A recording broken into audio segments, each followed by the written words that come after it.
Hey everybody, what is going on? I am Maximus Rex, and this is Big Baby Reviews. Today we are taking a look at Spider-Man and Wolverine issue number 1. This is a very modern and recent release. This is July 2025.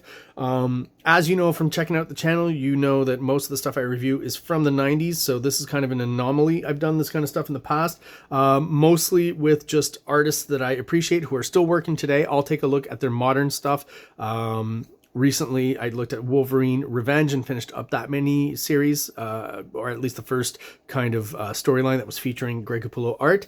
And in the past, I've looked at Spider-Man Reign, which I still need to finish at some point. I'm still missing, a few issues to get that done. I'll be getting to it at some point.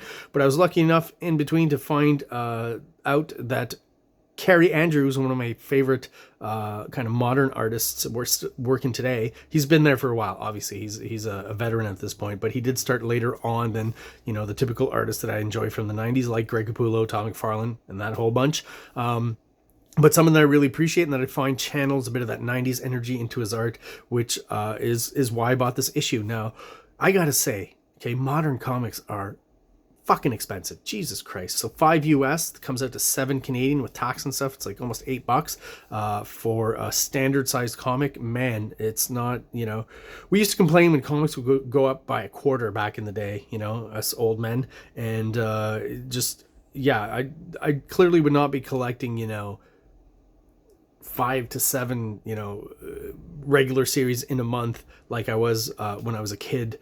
And affording it as a kid, just because they're so prohibitively expensive, these modern comics. But for KAARE Andrews, I'll make an exception. This is a great book, written by Guggenheim. Not quite sure. We'll look at the credits when we get to the credits page. But just starting off with the cover, real good indication of what you're going to get here. Some cool 90s style art, but still not, I would say, vintage. There's still kind of a modern tinge to it, but, you know, a lot of the inking shows you those kind of McFarlane ticks, a little bit of the Jim Lee stuff, a little bit of the Joe Madureira. You know, it's very kind of bubbly and cartoony and fun. The McFarlane influence mostly shows up on Spider-Man, and as far as his positions and being kind of twisted and stuff, KAARE Andrews really channels that energy really well, while also you know, making it his own. And I do feel, at least on this cover here, there's a lot of Rob Liefeld in that Spider-Man face there. Definitely looks a lot like the Spider-Man we got in Sabotage, the crossover between the last issue of Spider-Man Todd McFarlane did and X-Force issues 2 and 3, 3 and 4, 3 and 4, I believe. Anyways, so cool looking Spider-Man, you know, raging Wolverine. I'm not sure the proportions are right here because Wolverine is supposed to be smaller and shorter than Spider-Man here. He looks quite big, but does it matter? Not really. Looks really cool. And the colors I've talked about before with KAARE Andrews. I'm pretty sure same guy doing his colors here. I might be wrong on that, but some of the extreme kind of highlighting works in some places, and maybe there's it's not that it doesn't work for me. I think it looks cool, but maybe that there's just a bit too much of it in some of these shots, right? Spider-Man's eye, Wolverine's blades, the fire here, you know, all these extra bit of blurry glares and stuff. I'm not quite sure. Like for Spider-Man, it kind of ruins the, like, do his lenses actually glow? Is that a thing now? Like, I'm not quite sure. So a little bit overdone as far as the coloring goes, but still pretty cool. Let's have a look inside, guys. Oh, also, I will say this. Okay, a little more, very expensive, but there's actually not just 22 pages in this one. It's a 25 pager, so a few extra pages for your buck, at least, of some really cool art. And here's, right, a good example of that right away.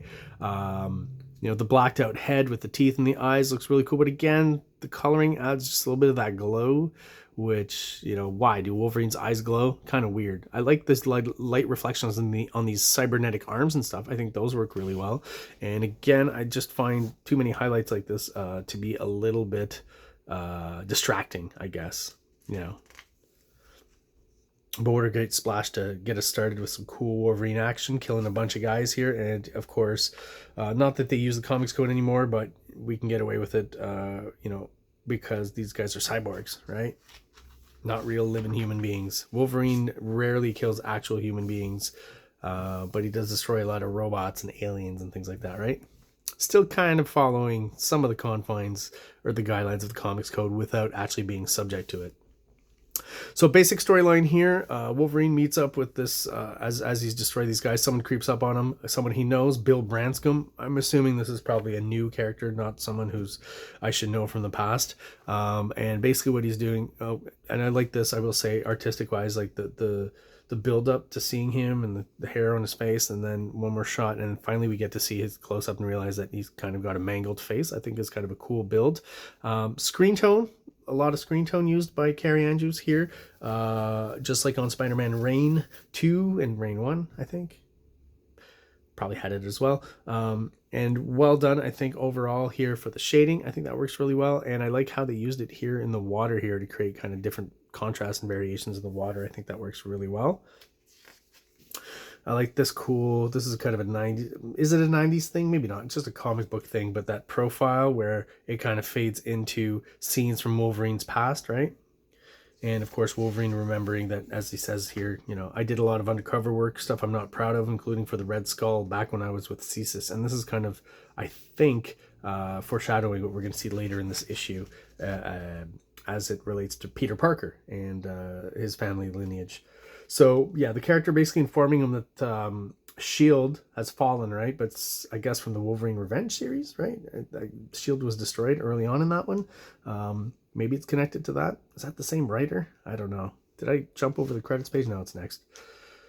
So, sorry, I'm veering off here. So basically, S.H.I.E.L.D. has been destroyed, and they had some sort of list. I just wish I could read that exact. Okay, so the database is the Intel equivalent of a loose nuke. So they had this list of all their operatives, right, and what they'd done. So it not only reveals the true identities of every undercover agent, past and present, it also includes records of virtually every mission those agents went on. So obviously that includes Wolverine, and Wolverine's realizing that as well, right? Credits, Mark Guggenheim is the writer, artist KAARE Andrews, color artist Brian Reber, letterer VC's Travis Lanham, and cover artist KAARE Andrews. This was the variant cover, which is, you know, every comic has a variant cover now, I think. Spider-Man created by Stan Lee and Steve Ditko. No credits for Wolverine. I guess not contractually obligated to do so. But the original design of Wolverine, if you don't know this, was actually drawn up by John Romita Jr. Senior, excuse me, not Junior. His father.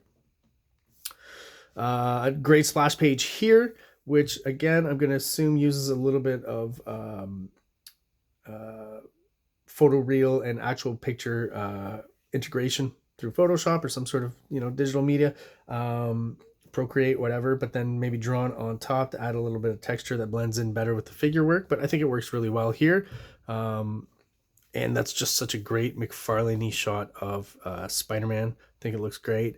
And I mean, the extreme kind of foreshortening that he does on the calf and the foot here is just great. I think even pushes McFarlane stuff even further and more accurately, because even though it's cartoony and the proportions are exaggerated, I feel like some of the foreshortening, or KAARE Andrews' foreshortening overall, is just more solid, and draftsmanship is better than Tom McFarlane, right? But we get definitely that those little bits of Tom McFarlane inking on here that I think look cool. The interpretation of the costume on the inside is very McFarlane with those little tick lines, and very reminiscent of what I loved about 90s Spider-Man. So Peter Parker, I guess not dating Mary Jane at this point in continuity, so he's on late for a date with this girl here. I don't even know who she is. And we get a nice bit of facial expressions and cartooning all the way throughout the sequence. I think KAARE Andrews is just a very skilled artist and does all of that really well. The frown she's got here waiting for Peter Parker, just her body language works really well. You know, she's sexy and has, you know, bosom breasts kind of positioned in every shot, not on purpose, you know, just again part of her body language, I guess, and the fact that they're there.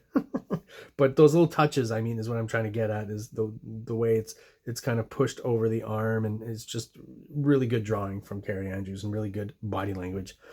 So we get the same kind of shot we had with Wolverine, right? So the profile with, you know, the past here. And if I'm not mistaken, again, the mention of the Red Skull is because he is ultimately, I believe, responsible for the death of Peter Parker's parents, who were secret agents back in the day, kind of the precursor to S.H.I.E.L.D. or part of S.H.I.E.L.D. and at that time, before Peter's, or at least when Peter was a baby, right? that old trope of the half Spider-Man, half Peter Parker face is being used here. I don't know, how often that appears in modern comics, but definitely a throwback to not even just the 90s, but the 60s, which I appreciate. And Wolverine just kind of shows up on a motorcycle looking like a motorcycle kind of guy, right? With the bandana and stuff. But, Wolverine's fashion sense is, I guess, country slash Harley, depending on the context. So I guess they're going more for Harley here, the glasses and stuff. Kind of funny. Almost like Brian Bosworth. Remember that guy? Stone Cold, the movie, not the wrestler. Anyways, that's a pretty deep reference. I think I've referenced that movie before. Once again, the body language, similar to before, really consistent. The facial expression on her is very good. Not impressed, obviously, as Peter Parker runs off with the Wolverine. And a nice bit of storytelling, too, is like what we get here in the foreground, kind of making its way towards Peter in a manga kind of vibe here with the speed lines, is the helmet that Wolverine throws to him, right? And, of course, Wolverine, his skull is laced with adamantium, so not much can happen there. Although I would assume he can still get a concussion, but he just heals from it much better than anyone else and faster. And Peter kind of looking like a dork with a helmet there next to Wolverine. Very funny. Great shot of both our heroes here in a vertical 90s panel. And basically what they're looking for this list now of operatives and information from S.H.I.E.L.D. And basically they've found an old S.H.I.E.L.D. helicarrier, which they believe they'll find the information there. All throughout, though, I don't know exactly what's going on with Wolverine's costume. It seems to be like, the John Cassidy version of the original costume, slightly reinterpreted, right? With no underwear and kind of just long pants and that. But then he's got these huge knee pads, so there's a bit of a difference there. It might be the only one, so it's just like a slight redesign that's different from the John Cassidy look. I mean, it works. Maybe they're trying to be a little bit more like the movie, too, as well, like that version of it. Try to be as far-reaching as possible with the design they use, I guess. Or maybe just Carrie Andrews prefers that one. Boom, our antagonists are revealed. Two Russians, Omega Red and Kraven. So a Spider villain and a Wolverine villain. Love, see, these are good kind of blur effects, I think, that work well.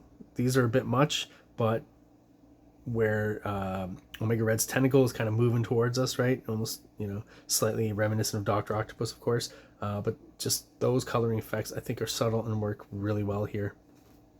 And great interpretations of both characters, once again. Get a nice action sequence here. Sometimes, like I said, there's some stuff reminiscent of Sam Keith in the design of the Wolverine mask a little bit to me. Some of this feels a little bit like Joe Madureira as well. Just, really going for a vast array of 90s influences that all kind of work really well together. It doesn't feel disjointed or anything. The art is very consistent. And I've talked before about how Carrie Andrews is very comfortable drawing in so many different styles. So he's very, very accomplished artist. The old trick here where the big eye gets really small, in instances of, I guess, strain from Spider-Man or almost passing out or something, I guess is maybe what's implied here, because he is being kind of choked out. Thought this bit of foreshortening was, I've rarely seen a shot of a character kind of doing this pose here, so good on Carrie Andrews for being very inventive, and I think it works really well too. Very well drawn foreshortening here. And of course they've switched dance partners, which is kind of a trope when, villains and heroes kind of get mixed and matched, almost like that storyline from the late 80s, early 90s. What was it? Acts of Vengeance, right? Where like not your typical villain would face off against not your typical hero. They would kind of switch around. Interesting concept. That's a little bit of what's going on here. So this might be another kind of early 90s reference as well. And as we'll see, there's a ton in this issue. There's little shots here too where some of this reminds me of Greg Capullo. Greg Capullo has drawn very little Spider-Man, but there's this one, I think it's like a 6 or an 8 pager that he did. I don't even own the comic that it's in, I don't think, but I've seen it and read it before. There's a bit of that here too. Like Greg Capullo obviously kind of pulling a little bit from the McFarlane School of Spider-Man, just like he was pulling from the McFarlane School of Spawn, but still making it his own and very recognizable as Greg Capullo. It's a great little strip. I don't know where you'd find it though. You could probably find it online fairly easily. Kraven got a huge kind of 90s style gun here. He's usually more of a blade man. So Wolverine gets buried here, and we got a nice kind of silhouette sequence throughout here. Like I said, you know, a bit more Joe Madureira maybe here, a little more of that manga influence, I think, overall. Looks great. Probably got through this page really quickly, which is fine. And then, boom, what we have is, you know, Wolverine living through some of the more kind of memorable moments from the late 80s and the early 90s of Spider-Man. So here when Spider-Man was supposedly killed by Kraven and buried alive, right? So that's kind of recreating that Mike Zeck cover, I think, where Spider-Man's coming out of the grave, right? And here, you know, you get kind of a sense that this might be, certainly feels like Weapon X, right? But what we realize, it's actually Spider-Man living out the Weapon X memory of Wolverine. So somehow they're reliving each other's kind of worst moments in history. And of course, harkening back to the Weapon X, another great moment in early 90s comics, right? Very memorable, at least to my generation, and a lot of you out there probably watching these videos. So the sequences that get flipped here, so it's still, again, him coming out of the grave, and then Mariko shows up, right? So that's the tie to Wolverine's history. We've got Weapon X facing off against the bear here. The famous, I feel like that's a reference to that famous shot of in New Mutants by Bill Sienkiewicz of this giant bear. And then down here, what we realize is that, you know, real quick, Green Goblin comes into frame. So you got to assume here, if you know your Marvel history, that you're on the day where Gwen Stacy fell off the building, or was it the Brooklyn Bridge? I think it's the Brooklyn Bridge. It might be the other bridge though, that has the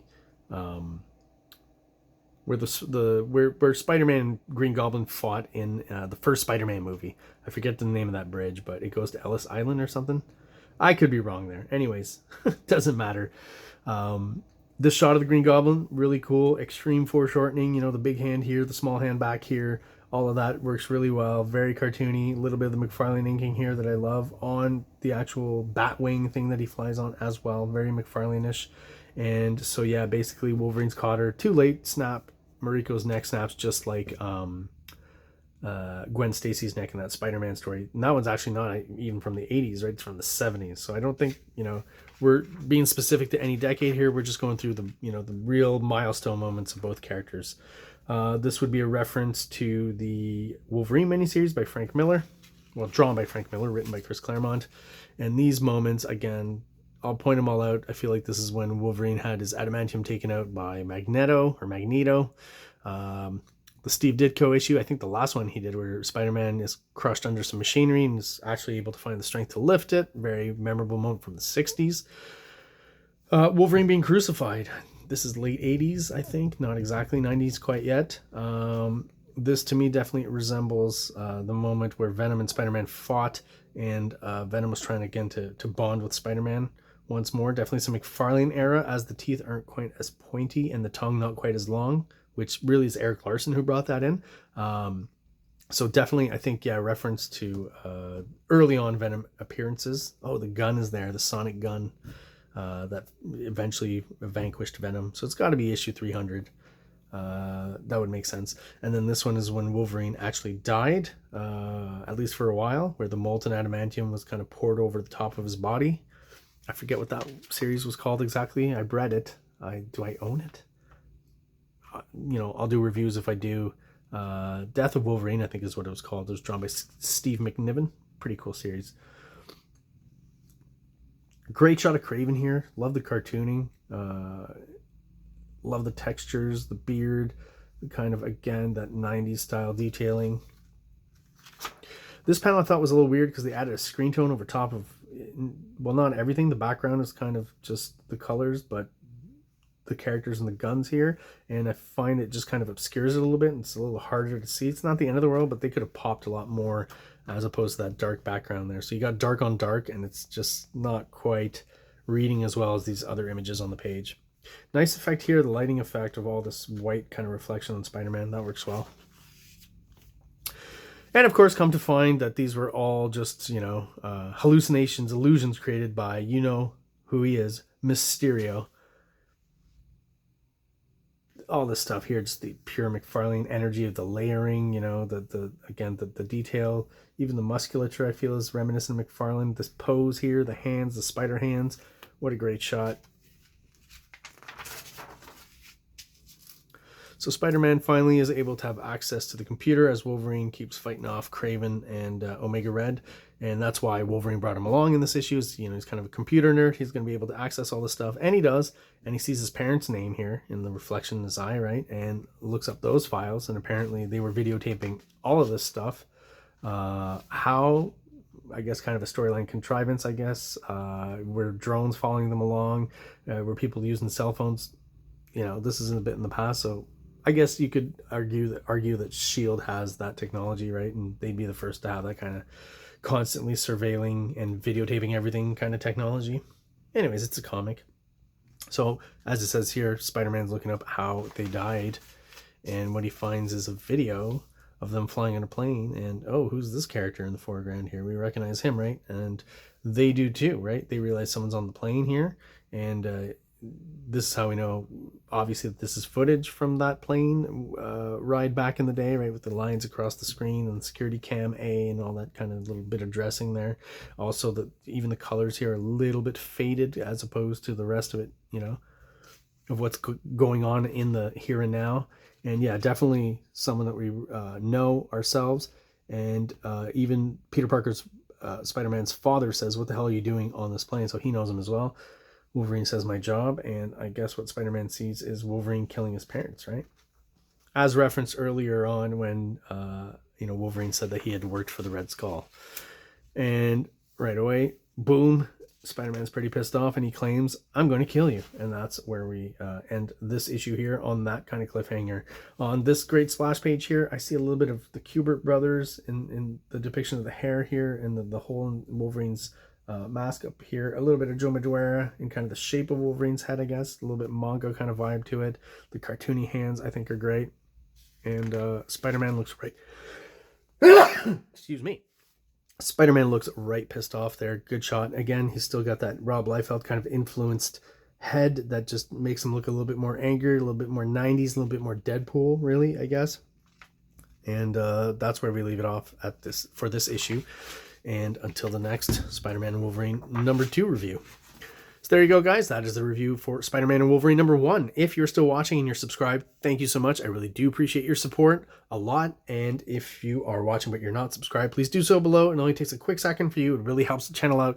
It helps us grow and helps get us out there to other people who are into comic books just like we are. So thank you guys so very much and have an awesome day. Like, subscribe, like, subscribe. King Comics presents Big Baby, Volume 1, Issues 1 to 13. 204 pages of story and art. King Comics also presents Star Crasher one-shot, 32 pages, cosmic sci-fi surrealist adventure. You can find these fine comics at KingComics.CA, at MaximusRex13 on Instagram, or on Facebook, MaxRex or Big Baby.